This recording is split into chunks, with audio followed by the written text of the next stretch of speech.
افغانستان باندې حمله وکړو او طالبانو نه اجازه ته ضرورت هم نه لري. خبردار نور که شرم نه لري خو دا نړۍ نه وشرمېږه. دلته د 250 هیوادونو په شتون کې امریکا ماته خوړلې ده.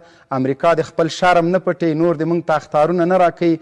که دوی ډرون بریدونه کوي ګوره موږ د له مرګ نه ویروي، مرګ نه ویریدونکي خلک یو. دا خو باید دوی درک کړي وي. یو څوک چې خپل سینو پورې بارود تړي هغه د مرګ له وسایلو نه ډارېږي. امریکایان به ډرون بریدونه کوي تر کله پورې به یې وکړي؟ 20 کاله دلته ډرون بریدونه کړي. B-52 د امریکا ټوله مهلکترینه سلاح په افغانستان کې د بمونو مور چې اټم بم د هغه استعمال که څه دې وکړه چې له دې وروسته به یې وکړي. خپل د هېواد خلکو ته مشکلات مه جوړوه. دا دې بیا نه وایي چې په پلانکیزي باندې حمله وشوه، په بستانکیزي باندې حمله وشوله. موږ مسلمانان یو، موږ ټولې نړۍ هېواد اسلامي هېوادونو سره مذهبي رشته لرو. دا فکر دې نه کوي.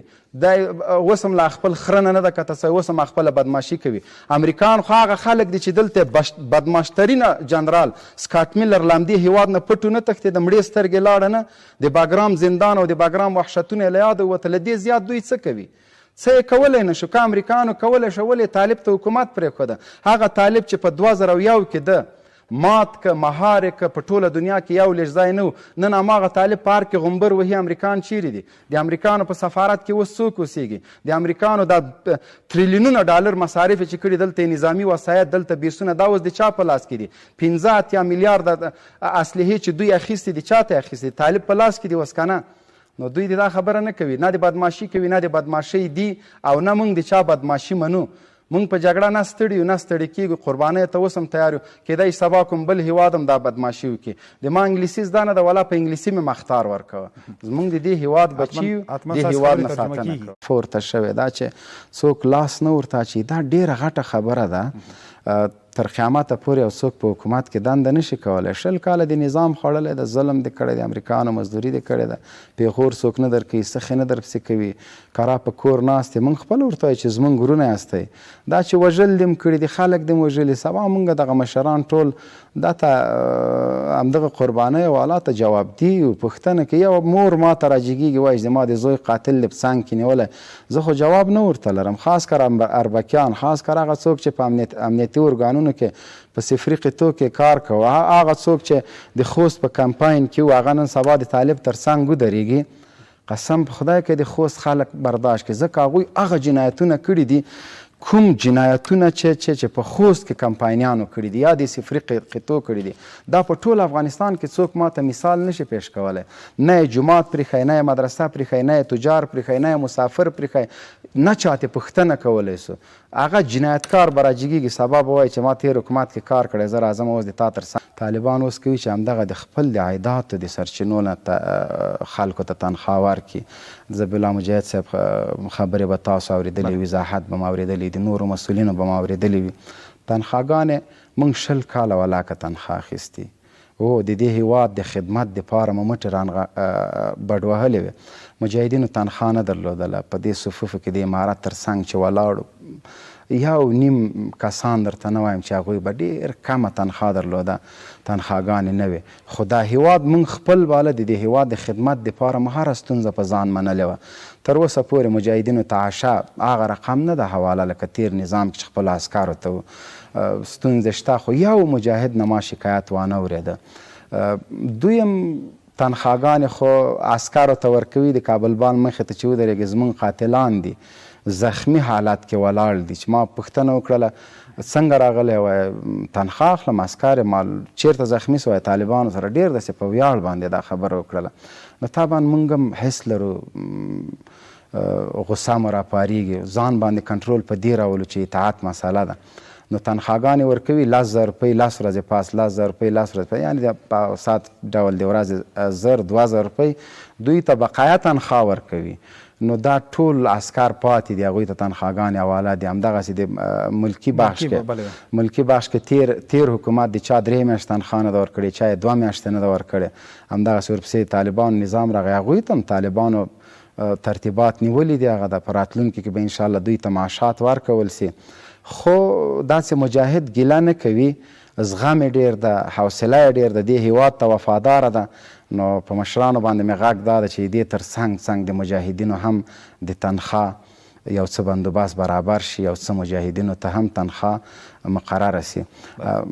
ځکه دا به بیا انصاف نه وي چې مجاهدین تنخواه نه لري، 20 کاله د مجاهد بې تنخواه جګړه کړې وي او هغه خلک چې تیر نظام کې کار هم کړی د عفو ورته وسوله، اوس په ادارو کې بیرته دوی خپلو تنخواګانو دپاره دومره شور اچولی ده چې تر اوسه پورې خو په طالب حق هم د تنخواه نه کېږي ځکه میاشتې نه ده پوره شوی.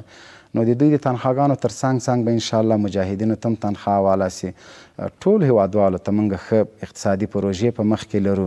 د ټاپي پروژه ده، د مس عینک پروژه ده، د حاجي ګک پروژه ده، زغال لرو، د افغانستان ګمرکات د تجارت د معدنونه لرو. دا ټول ذاتي به انشاءالله دومره تنخواه زایم کیدای سي د اسلامي امارت په راتلو سره او اقتصادي برنامو په پلي کولو سره د مامورینو تنخواه 2 چنده سي. خاص کر معلمینو ته به انشاءالله تنخواه دومره زیاته سي چې بیا به هر قدر کوشش کوي چې معلم شي. ځکه موږ ښه لوړ استعداد لرونکي کادرونو ته اول د دې دپاره ضرورت لرو چې هغوی معلمان شي.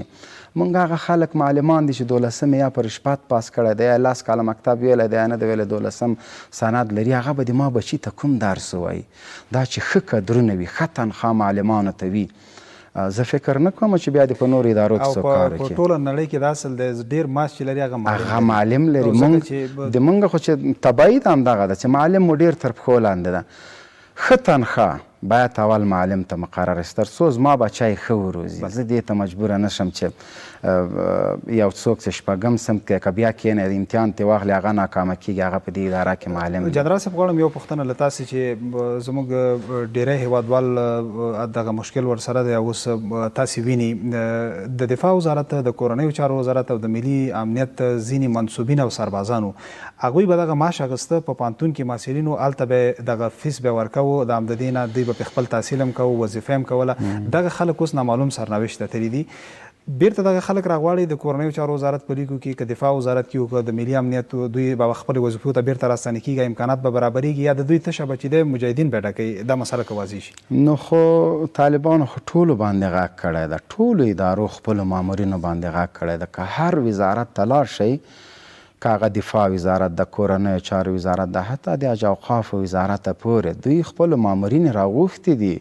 د هغوی ډیټابیس ته هلته شته، نومونه شته، ادرسونه شته، ټولو ته لکه 10 کسه په وزارت کې چې راغلي دي هغوی ته ویلي چې نور ملګري مو راوغواړئ، 20 کسه راوغواړئ، 50، همداسې ټول یو بل سره په رابطه کې دي.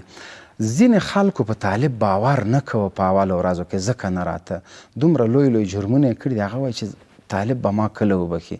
اوس ځینې خلک باور شوي دي چې عفه ده، که هر څومره ظلم ما کړی ده نو له دې وروسته نه ماته څوک پیغور راکوي، نه راته څوک وایي چې داسې دې ولې کړي دي. هغوی به راځي ادارو کې مسلکي خلک. یو خو د اردو د پولیسو خبره بیله ده. زه شخصا هغه د اردو عسکر هېڅکله نشم بخلی چې نشم زغملی چې هغه د په اردو په لیکو کې بیا د ما تر څنګ ودرېږي. یو د ملکي مامورینو ده. ملکي مامورینو کې دا هیواد ضرورت لري، باید راشي. او د اردو د پولیسو خو ضرورت موږ ځکه نه لرو چې دغه پولیس دغه اردو موږ مات کړي دي، په تېښته مو تېښتولي دي. 52 هیوادونه ورسره او ټوپک یې کېښوده، نو له دې وروسته به د وطن څه دفاع وکړي؟ هغه د افغانانو په وژلو روږدي دي. هغوی د کرا په کورونو کې کښېني، ګیله دې هم نه کوي. دا دومره 20 کاله چې موږ ته خدای رزق راکوه دوی ته به یې ورکړي. اما جګړه کوله، اما خپلې پیسې مصرفولې، اما وخت، اما زندان بعضې د ملي امنیت، د ملي اردو او د ملي پولیسو سربازان دي ستاسې په وینا دوی اوس په کورونو کې ناستي، ولې بیا هم یوه اندېښنه لري چې هغه تاسې وړاندې وویلې چې 20 کاله د اسلامي امارت سره دوی په جګړه کې وو، دوی ته خو به داسې ستونزه نه وي؟ ستونزه خو نشته ورته، خو ځینې خلک دي چې هغه ډېر په سپین سترګۍ په حکومتي ادارو کې راشي یا خپل راتلونکي په اړه هغوی کرا دي کښېږدي. دا چې ژوندي ګرځي، دا چې عفو ورته شوی، دا چې څوک لاس نه ورته اچوي، دا ډېره غټه خبره ده. تر قیامته پورې یو څوک په حکومت کې دنده نشي کولی. 20 کاله د نظام خوړلی ده، ظلم دې کړی دی، امریکایانو مزدوري دې کړې ده، پیغور څوک نه درکوي، سخې نه درپسې کوي، کرا په کور ناست دی. موږ خپله ورته وایو چې زموږ ورونه یاستئ. دا چې وژل دې م کړي دي، خلک دې م وژلي، سبا موږ دغه مشران ټول دا ته همدغه قربانۍ والا ته جوابدي یو. پوښتنه کې یو مور ما ته راجګېږي وایي زما د زوی قاتل دې په څنګ کې نیولی، زه خو جواب نه ورته لرم. خاص کر اربکیان، خاص کر هغه څوک چې په امنیتي ارګانونو کې په صفري قطو کې کار کوه، هغه څوک چې د خوست په کمپاین کې و، هغه نن سبا د طالب تر څنګ ودرېږي.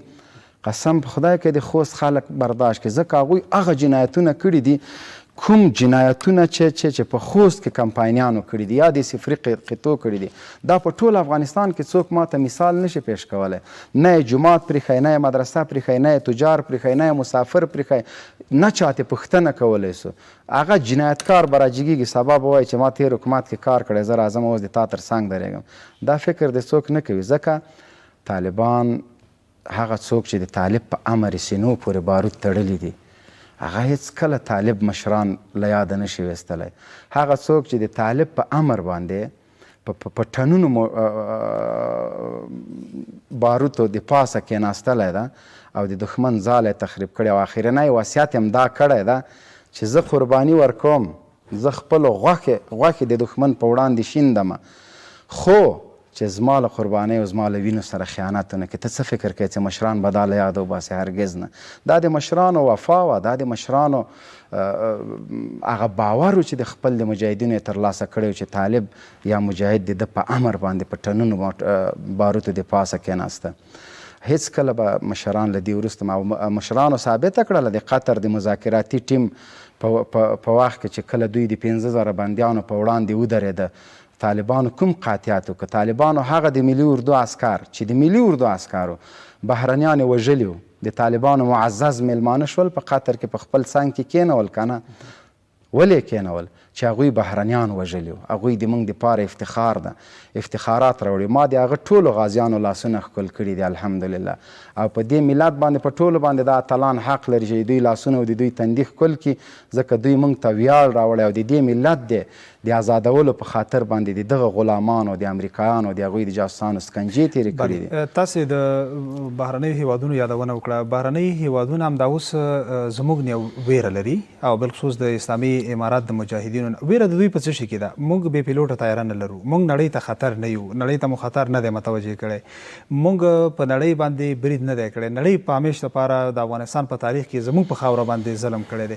د دوی ویره څه شی ده؟ موږ اټوم نه لرو، موږ ټانک نه لرو، موږ داسې مجهزه سلاح نه لرو، دوی ولې موږ نه ویرېږي او د دوی تشویش څه دی؟ نړۍ خو دغه ویره بې ځایه هم ده که نه، ځکه د تا خبرې مکمل هغه د خپله د ویلې چې تر اوسه پورې د افغانستان په تاریخ کې موږ داسې څوک نه لرو چې په بل هیواد دی حمله کړې وي. ویره د دوی دغه خپله په افغانستان کې چې کوم د شهرت او د شهوت او د مردارخورۍ شوقیانو دغه خپله بهرنه اوس دغه امرالله صالح و، دا بهرنیان دومره ویرولي وو، دا احمد شاه مسعود چې که طالبانو زه مات کړلم نو بس اروپا ته، دا تا غني نه لیده؟ غني فراري بابا دې په د اخره کې څه ویلې؟ که دغه بندیان خوشې شول اروپا ته به د پوډرو د اپونو سیلابونه، ته د خپل ملک نشي کنټرولولی، ته د اروپا غم وړی. که دغه بندیان خوشې شول د 300 کسان اروپا به په بل ملک، دا همدغه خلکو یې ریلي، همدغه خپلو غلامانو. امرالله صالح بهرنیان ولې واده یې پې بمبار کړی دی امرالله صالح دی. تیر حکومت چارواکي به راشي په دغه میز به دا حقایق درته ووایي. امرالله صالح کوردینات ورکړي چې په هلمند کې واده بمبار که دلته القاعده ده، په لوګر کې واده و جومات بمبار که دلته القاعده ده. یو لومړی د هیواد لومړی مشر یا دویم مشر چې دومره بې ضمیره دومره احمق شي چې خپل د افغانانو وینه په بهرنیانو باندې تویوي، نو له عسکر نه به یې څه ګیله وکړو؟ مسعود په فرانسې کې په اروپا کې د طالب خلاف همدغه لابي نه کوله چې طالبان وحشیان دي او راځي اروپایان خوري، دوی که پاتې شول دوی به اټومي وسلو ته لاسرسی پیدا کړي اروپا او په بل مخ کې چا ویرولي دي؟ همدغه خاینانو همدغه جاسوسانو ویرولي. روسان چا ویرول؟ نجیب کارمل دوی نه ویرول؟ رایه نه وسته دلته د موږ په اوږو سپاره نه کړه. نو بهرنیان هم اوس خو راغلل افغانستان یې ولیده، موږ سره د زور نه کوي، بدماشي دې نه کوي. پرون هم د ناټو مشر که د امریکا د دفاع وزیر ویلي چې موږ کولی شو په افغانستان باندې حمله وکړو او طالبانو نه اجازه ته ضرورت هم نه لري. خبردار نور که شرم نه لرې خو دا نړۍ نه وشرمېږه. دلته د 250 هیوادونو په شتون کې امریکا ماته خوړلې ده. امریکا د خپل شرم نه پټوي، نور د موږ ته اخطارونه نه راکوي. که دوی ډرون بریدونه کوي ګوره موږ د له مرګ نه ویروي، مرګ نه ویرېدونکي خلک یو. دا خو باید دوی درک کړي وي. یو څوک چې خپل سینو پورې بارود تړي هغه د مرګ له وسایلو نه ډارېږي. امریکایان به ډرون بریدونه کوي، تر کله پورې به یې وکړي؟ 20 کاله دلته ډرون بریدونه کړي. B-52 د امریکا ټوله مهلک ترینه سلاح په افغانستان افغانستان کې د بمونو مور چې اټم بم د هغه استعمال که څه دي وکړه چې له دې وروسته به یې وکړې خپل د هیواد خلکو ته مشکلات مه جوړوه دا دې بیا نه وایي چې په پلانکیزي باندې حمله وشوه په بستانکیزي باندې حمله وشوله موږ مسلمانان یو موږ د ټولې نړۍ هیواد اسلامي هیوادونو سره مذهبي رشته لرو دا فکر دې نه کوي دا اوس هم لا خپل خره نه ده کته سوی اوس هم خپله بدماشي کوي امریکایان خو هغه خلک دي چې دلته بدماشترینه جنرال سکاټ میلر له همدې هیواد نه پټو نه تښتېد مړې سترګې لاړه نه د باګرام زندان او د باګرام وحشتونه یې له یاده ووته له دې زیات دوی څه کوي څه یې کولی نه شو که امریکایانو کولی شو ولې طالب ته حکومت پرېښوده هغه طالب چې په 2001 کې ده مات که مهار که په ټوله دنیا کې یو لږ ځای نه و نن هماغه طالب پارک کې غومبر وهي امریکایان چیرې دي د امریکایانو په سفارت کې اوس څوک اوسېږي د امریکایانو دا تریلیونونه ډالر مصارف چې کړي دلته نظامي وسایط دلته بیسونه دا اوس د چا په لاس کې دي 15 میلیارده اسلحې چې دوی اخیستې دي چا ته اخیستې طالب په لاس کې دي اوس که نه نو دوی دا خبره نه کوي نه د بدماشي کوي نه د بدماشۍ دي او نه موږ د چا بدماشي منو موږ په جګړه نه ستړي یو نه ستړي کېږو قربانۍ ته اوس هم تیار یو کیدای سبا کوم بل هیواد هم دا بدماشي وکړي د ما انګلیسي زده نه ده ولا په انګلیسي مې مختار ورکوه زموږ د دې هیواد بچي یو د هیواد نه ساتنه کوو